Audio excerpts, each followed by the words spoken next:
Hello, everybody. Welcome to Building for Others. And this is the business podcast that guests only get on if their AI thing that they've built is actually used by real people. And today we're talking with Scott Graham from Embark. Hi, Scott. Thanks for joining. Super excited to have you. Can you tell us Yeah, a little bit about yourself and your role at Embark and maybe a little bit about Embark too?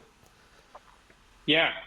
So Scott Graham, I'm Director of Data and Solutions is the official title at Embark. That kind of bleeds into a lot of things. So I head up our data and reporting stack um, and manage those systems, but finance, sales, operations, enterprise systems, architecture, kind of all dabble in everything, some strategy. I serve as kind of a utility player wherever I'm most valued that day. Um, Embark itself is a consulting firm, mostly based in the southern area of the U.S., but we have placement kind of all over the country now. Started in Dallas, have about 500 employees spread throughout the country, and we specialize in finance and accounting advisory, whether it's just normal finance advisory work, office of the CFO type stuff. We also do business transformation work. We do a good bit of it, just kind of helping bring everything back up to speed with modern times in those offices. And then we have M&A practices, deal advisory, valuation, and some just standard outsource accounting work too. So we cover a broad range of CAO, CFO, and chief transformation officer stuff too. Who tends to be your customers, like size of company? Are there verticals that you specialize in?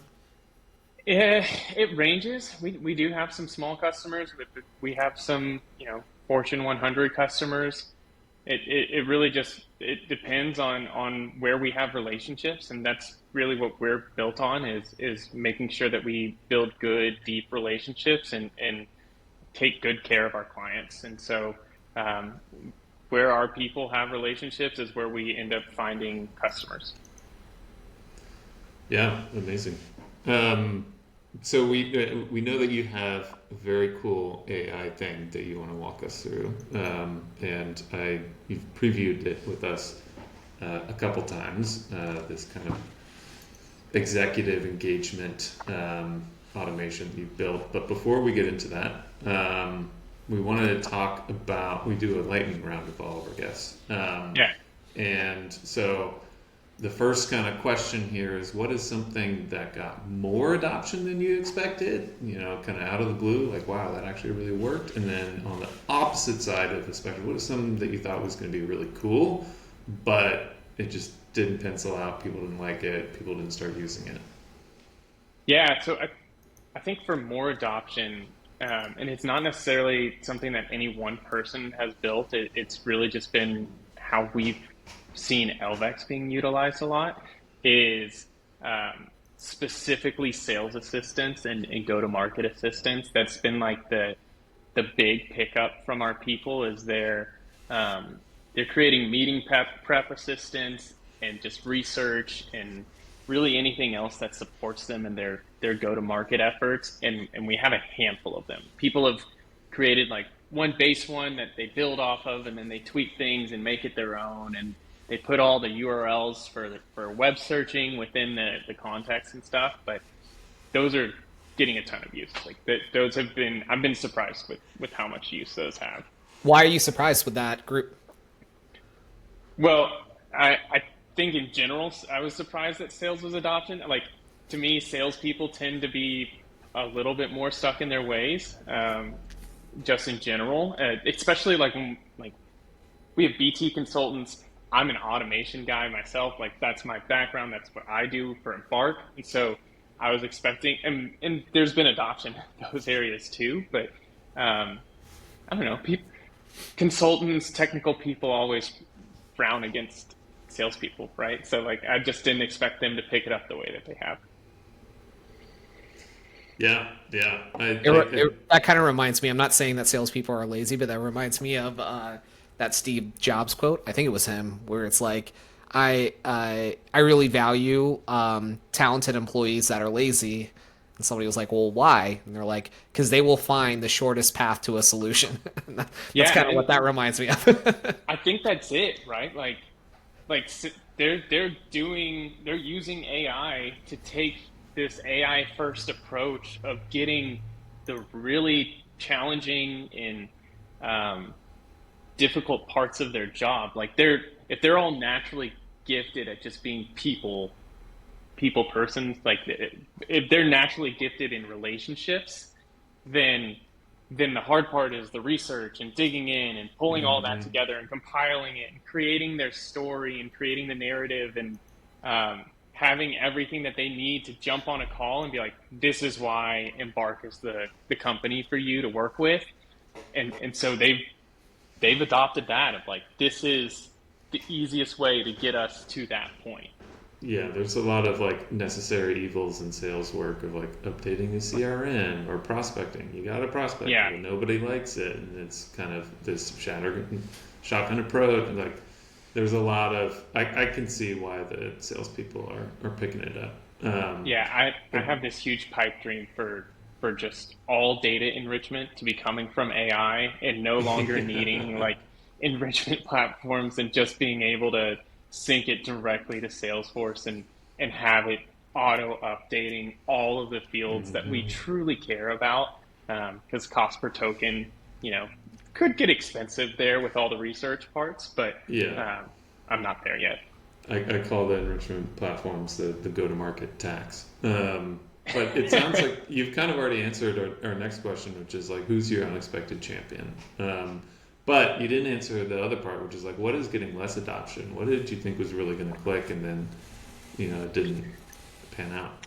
Yeah, I think when I think of less adoption, I just think of like what's not succeeding as much, and I think just kind of just the general usage of AI, and you see it in the news, right? Like people are talking about AI initiatives failing and stuff like that, and I think what I've been noticing is people who are logging in and just trying to use it for some general basic function and not really diving into things aren't seeing the value of it, and so they're those users as a group are just not adopting it. Not necessarily like that a specific avenue of AI usage isn't getting adopted, but like the if the mindset hasn't developed yet of how to go about best using it, then the adoption kind of doesn't succeed as much. Yeah, that makes sense to me. Well, All right.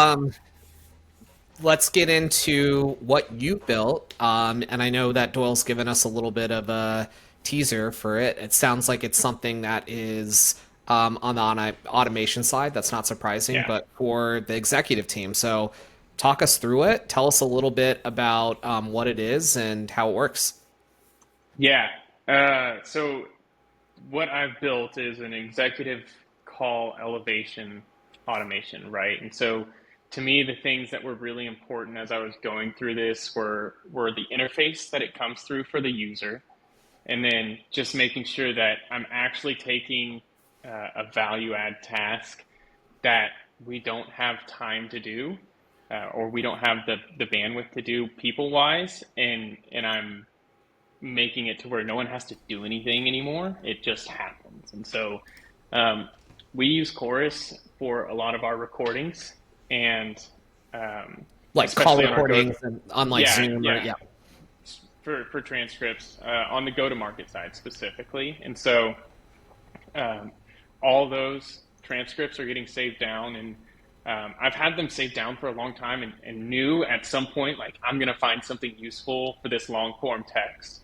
But in normal traditional data processes, like long form text just isn't useful, or it's really hard to mine. And so Hmm. um, I that was where like everything kind of started clicking for me. Was like, okay, how do I build automation on long form stuff that can then be used by high level of individuals within Embark's org structure? And so taking transcripts, I'm moving them into Snowflake from Chorus, and then in Snowflake, I do a little bit of consolidation of the transcripts, and just cleaning it up and prepping it, and creating a view that's perfectly formatted. And then that just goes straight into N8N. And N8N kind of runs two pieces. It runs some rule-based automation, and then it mixes in the AI automation, right? So we have a few steps of some rule-based processes,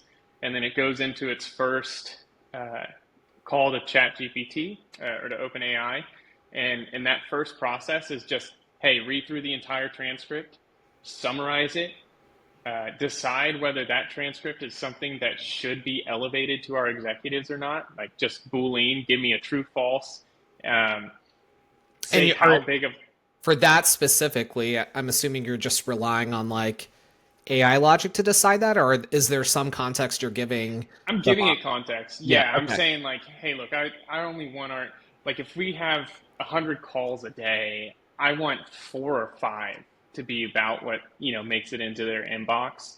And so like, I want things where our clients are upset because I want our executives to know if our clients are upset with us. I want things where it sounds like these are multiple hundred of thousands of dollars sized opportunities, right? Just to be like, do I need to get ahead of this? Can I go ahead and reach out to this business development person and say, hey, how can I help you? Like, how can I make this process easier and expedite it so we can get that client in the door quicker? Those kinds of things. So I'm giving it the quality or quantitative kind of factors and maybe some qualitative factors of what we need to be elevated to create that true false. Yeah. But that's happening on like a call by call basis. It's not like you take all 100 calls. No, it is. It's happening on a call by call basis. Yeah. So it's sending a few 50 to 100 calls a day to the API. Still pretty cheap, honestly. Like the tokens aren't that big of consumption to process it, and it's not like it's going to any outside resources either. Like it's all contained in this one prompt. And it's sending it back in like a JSON format to me. Is there like routing, like this kind of executive handles that kind of call? I haven't done that yet. No, that's actually a really good idea that I might implement. No, right now it's just going to a Slack channel. So it like goes through this initial call with ChatGPT, and then I filter out everything that comes back as false, right? So it's like, anything that's not useful, that doesn't need to be elevated, just get rid of it. We don't need to look at it again. And then pushes everything through to the finish line with a little bit of cleanup to the API of saying like, here's all the transcripts. Now consolidate them down into one and make it just a single Slack message that says, hey, you got 5 calls today. Here they are. Here's the link to the course. Call, so like you can click directly on it in the Slack message and go straight to the context and like get the background in more depth if you want to, and it just sends every morning 6 a.m. goes out to our team, and our head of sales looks at it every morning and kind of just refreshes on, okay, is there anything that I need to do today? Tell me about the impetus for this. Was this like an idea that you had in your head and you're like, hey, I think this would be very valuable for the executive team? Or was it like, hey, the executive team was talking to you like, hey, we need more ground level information. We need to like be able to really understand what's going on with our clients. But of course, we can't listen to everything, or maybe it was a mixture of both. Yeah. It was mostly, I had been talking with Joey, our COO, for a long time of like, we just got to be collecting long form. We got to be doing it. We have to like, I don't know how we're going to use it yet, but I know we're going to be able to use it in the future. And so we had been collecting just long form data for a long time. And I finally was just like, I need a use case. Like I got to find a good use case that's actually valuable. It's worth my time to build. And so I explored a few other things and then eventually kind of found my way into like, this is what this could actually be used for, that like someone's going to have visibility and it might change their day and how they go about like executing that day. So let's talk about that. Like, what are some of the outcomes now? How long has this been running? And then like, what are you like trying to get some level of understanding of how people are using this? And what are the outcomes as a result of that? Yeah, so it's been live for like 2 months or so. It's not been a super long time. I know our head of sales looks at the Slack channel pretty regularly. Um, I haven't actually followed up with her on what she does. I know she's followed up with people. I know she sent me messages like, "Hey, do you know anything about this specific instance or what's going on here?" And I usually don't because I'm not that deep in the weeds on those things. But uh, the adoption is like the usage, right? Like I know it's getting looked at, Yep. and I need to follow up on the hey, how has this changed things, and also need to follow up on the like, hey, what can I make better on this? Because that's part of this is like I feel like we're all just kind of iterating over and over again on ideas and like just how do we make this better? Well, I think there's a really good instinct here where you're like, listen, we have all of this unstructured data in the form of these like call transcripts, and like there's got to be something we can extract out of them, and like this is like a really good way to like suss through that. So yeah, aside from Doyle's hot tip on maybe routing these to Yeah. executives, like what are other things you're thinking about doing to this, like to make it better or to improve it or to change it in some way? I mean, the real thing that I'm thinking about is like, how do we use this for pricing and improving our competitiveness in the market and understanding sentiment and like getting some better feed-ins to that of like when are discounts appropriate, when are discounts not appropriate, things like that. Like that's definitely the next phase of this development is getting the context that's like how do we improve top line now like and Mm. improve top line in a way that we know is very direct, right? Maybe we can improve win rate with it, and I would expect we are improving win rate with it already, but really coming up with like the this is how we be a little bit more competitive in the marketplace too, is kind of what's on my mind next. What I like a lot about it is that it just seems like a pure, value add alpha, whatever term you want to use. Like a lot of the worries with AI systems and tools is like, can we rely on this? Blah blah blah, and Yeah, like, do we know that it's like correctly filtering calls and like make sure? But when you look at the prior state, it's like you're just kind of relying on human attention of like the right. salesperson or the head of sales is gonna like bring something to the executive's attention that needs like extra firepower on whatever call or deal or whatever that is. Now you have a system that doesn't replace that. A Yeah, salesperson who needs something is going to speak up and be like, hey, I need something. But you do have a better system of like catching all of the noise that maybe something would have slipped. And so you have like you're not replacing anything with something that sometimes AI hallucinates, sometimes AI is wrong, maybe there's a transcript that didn't get processed. None of that is going to go away. You've just like created this totally valuable new addition to people's workflows. I think that's cool. yeah, and like someone might see it and just be like, oh, this is a client relationship that I either know the person or I want to make it a pet project, and like now I'm just personally invested in making sure that this one succeeds. And they may have not even know that we were talking to that relationship at that moment, and so um, I just think of it. It's like it. I mean, it's in the name, right? Like that's the Slack channel is just exec call elevation. Mm. It's just elevating and bubbling up stuff that it's like you guys don't have the time to go and dig through, and we wouldn't expect our like executives to be digging through chorus. I mean, even we have 30 plus sales reps. I can't expect our head of sales to go and dig through every single call. And so yeah, it's just taking away like that one manual piece that creates a ton of efficiency and just like I at least know that these five that ended up in my inbox are worth looking at. Yep. And maybe Yeah. there's some others that like are also worth looking at that the AI didn't say is worthwhile. Um, but I wouldn't have looked at these five regardless until it showed up in my inbox. Yeah. I have two more questions for you here. Well, two.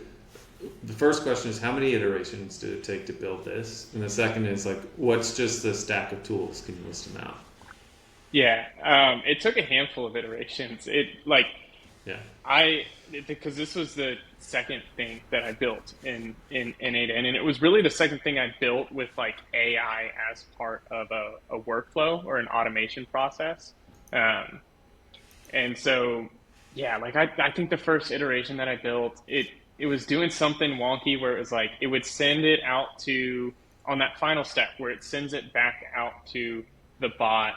Um, I just didn't have something configured right, and it would send it like 7 times, and then we'd get 7 Slack messages, and so it was like it completely destroyed the professional or like the cleanliness of that channel because it was like 35 things show up all Yeah. at once, Yeah. and they're 7 duplicates of the same 5 calls, right? Um, so that was a huge like what I just discovered that I was just using the tools wrong, which is all part of the learning process. And so reconfigured the tools and made it a little bit more streamlined and more efficient. Um, your second question on the stack, it's, chorus captures our transcripts. I'm not a traditional data person. Like I'm a finance guy by trade and by schooling. So I use Alteryx. And so Alteryx extracts from the Chorus API, dumps it into Snowflake, some SQL transformations in Snowflake.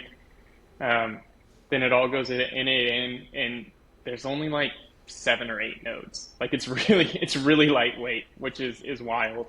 The amount of processing that happens in 7 or 8 nodes. I think it's probably like a 15-minute workflow for it to run daily, and then that N8N posts it directly to Slack, and then that's the final product, and that's the deliverable. And kind of like I was saying at the beginning, like interface is just incredibly important to me with all tools. Like especially when it comes to our executives, they don't want to go to 8 different tools to answer a question, right? Like they want it all in one spot, which they should. Like they should be able to go to one spot and get all the answers that they need. And that's historically like what Tableau and Power BI and things have done, and still do. We still use Tableau, but that like consolidation of where do I have to go for things when I know everyone's already in Slack. I want to put everything in Slack. I don't want to congest it and make it like, hey, go to this link to find these things. I just want it to show up easy in front of you. And then the biggest thing for me as like a breakthrough was like realizing that automation, like the rule-based kind of rigid automation, really works hand in hand with AI automation. And like the AI automation isn't actually that different from how chatbots function, right? Like I'm still sending a prompt that I would actually type into a chatbot. I just have it in this automation process, and it just iterates, or like it does it in a batch process, and so it's like those two automation functions together is actually where like the real magic is made. Like chatbots are great. Chatbots answer a ton of questions. They help you with research. They develop knowledge for you, but or they curate the knowledge for you. But the actual automation part of it was like that was the breakthrough for me as far as like, oh, this is actually something that's valuable. Awesome.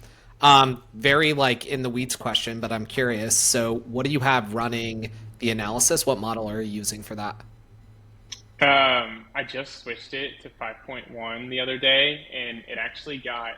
I was on O3 Okay. for a long time, and just changed it to 5.1 the other day, and I noticed that it actually got more friendly with transcripts. Like it showed more transcripts than O3 historically did, and so I'm trying to figure out like, do I need to change my prompt some now? Because it seems like we're getting more than what I would actually want us to be getting. Like some of these don't seem like they're super high value opportunities that are coming through. So it's interesting to watch how the models do actually translate sentiment differently. Yeah. Yeah. Have Is you it thought faster? about switching over to like maybe one of the more longer context ones, like a Gemini model or something like that, to maybe allow it to like process more information? I haven't. No. Is that your recommendation? Maybe you could Yeah. try it. Yeah. Yeah. No. And That's Gemini just released 3 the other day, so yeah. Yeah, I haven't even tried it yet. I was reading about it the other day, but I haven't actually looked at it. Did it come out on Tuesday when they finally announced it? Yes, Yeah. although via API, I don't think yet. So Gotcha. maybe there's a lag there. Yeah, yeah, Um, yeah. It still needs a lot of improvement. Like it's funny. It's like I feel really proud of it, and I think it's a really cool tool. But there's still a ton of things that can make it better. yeah. Well, that gets into maybe some closing advice you might have for the listeners here. Um, so, what do you think is the right takeaways that you had from this experience in terms of helping out the team, making them more AI forward, and how what like traps you might have fell into, or what tricks that you use that you'd want people to carry forward from listening to this? Yeah. I think Embark in general, like we've done a pretty good job of adopting, right? Like even if I just look at our analytics on Elvex, right? We got 60% of our workforce who are logging on and using it monthly, 50% are using it weekly, um, probably 35% are using it daily. So like I think that's above industry, and definitely above like the broader, business world, as far as adoption goes. But I think part of that has come from being very specific in pain points. And so my first suggestion is like be specific, dive into an actual need, like really think about what do I dislike doing, what do I want to take off my plate, because that's where you might find that magic, and that's where things actually become valuable for you is if it's doing something that burdens your day versus just continuously pinging it over and over again. Like the prompt libraries are great, and having prompt libraries where you have stuff curated and ready to go and paste into a chat is awesome. But if you can start to drill into like what's a specific thing that I just do every day that I don't need to. Someone else could do it, or a bot could do it, and it would probably do it just as well. And then I can go do something else with my time that's more value add. So specific problems is huge. I think the second one is what I've talked about a handful of times. Like make whatever your delivery point is already where your users are. Like that's don't ask them to go somewhere new. Even when we're talking with vendors, like some of my main questions with vendors are, well, how integrated is this with Salesforce? Because I'm not going to ask my sales team to go to 4 different locations to manage their business. Like we can probably get them to go to 2, but sometimes it's even hard to get them to go to 1. So like we gotta be consolidating. And so figure out who your end user is and where their like main course of business is conducted, and try to deliver at that point as much as you can.